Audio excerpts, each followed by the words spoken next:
بسم اللہ الرحمن الرحیم۔ السلام علیکم دوستو، حضرت حکیم لقمان کا تذکرہ قرآن میں سورہ لقمان میں آیا ہے۔ یہ واضح نہیں کہ وہ نبی تھے یا نہیں، البتہ وہ ایک بہت دانا آدمی تھے اور بہت سی حکایات ان سے منسوب ہیں۔ ان کی حکمت بھی مشہور ہے اور اردو کی مشہور مثل ہے کہ وہم کی دوا تو حکیم لقمان کے پاس بھی نہیں، یعنی ان کو حکمت کی مراج سمجھا جاتا ہے۔ حکیم لقمان اللہ سے بہت محبت کرتے تھے اور ان کا ایمان بہت طاقتور تھا۔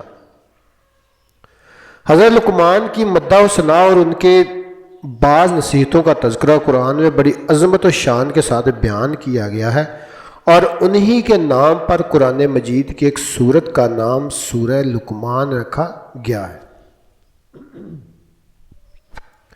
محمد بن اسحاق صاحب مغازی نے ان کا نسب نامہ اس طرح بیان کیا ہے: لقمان بن باور بن ماہور بن تارخ۔ یہ تارخ وہی ہیں جو حضرت ابراہیم خلیل اللہ علیہ السلام کے والد ہیں، اور مورخین نے فرمایا کہ آپ حضرت ایوب علیہ السلام کے بانجے تھے، اور بعض کا قول ہے کہ آپ حضرت ایوب علیہ السلام کے خالہ زاد بھائی تھے۔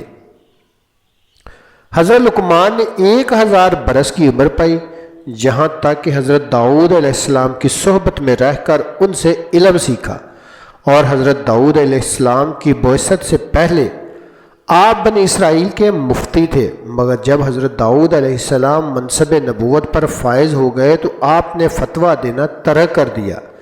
حضرت اکرمہ اور امام شعبی کے سوا جمہور علماء کا یہی قول ہے کہ آپ نبی نہیں تھے، بلکہ آپ حکیم تھے اور بنی اسرائیل کے نہایت ہی بلند مرتبہ صاحب ایمان اور بہت ہی نامور مرد صالح تھے، اور اللہ تعالیٰ نے آپ کے سینہ کو حکمتوں کا خزینہ بنا دیا تھا۔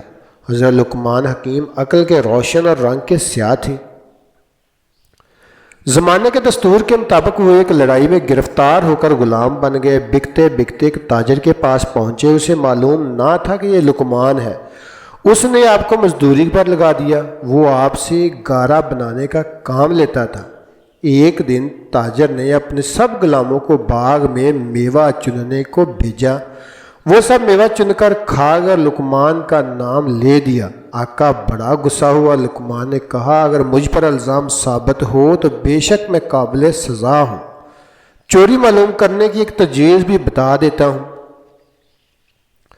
اگر آپ اصل مجرموں کو پکڑنا چاہتے ہیں تو اس پر عمل کریں۔ تاجر نے پوچھا، کس طرح؟ لقمان نے عرض کیا، آقا پانی میں لہسن کی پوتھی ڈال کر اسے ابالیے، اور وہ ابلا ہوا گرم گرم پانی سب کو پلا کر حکم دیجئے کہ 1 گھنٹہ کھیت میں دوڑے، اس طرح کہہ آئے گی اور جو کچھ کسی نے کھایا ہوگا ظاہر ہو جائے گا۔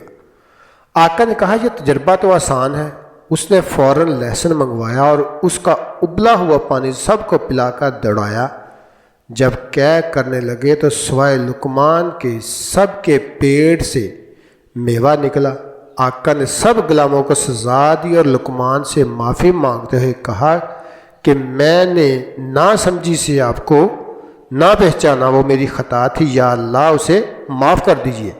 آئندہ گھر کا سارا انتظام آپ کے سپرد ہے، آپ سیاہ و سفید کے مالک ہیں، جو چاہیں کریں، میں کچھ دخل نہ دوں گا۔ جزاکم اللہ خیر۔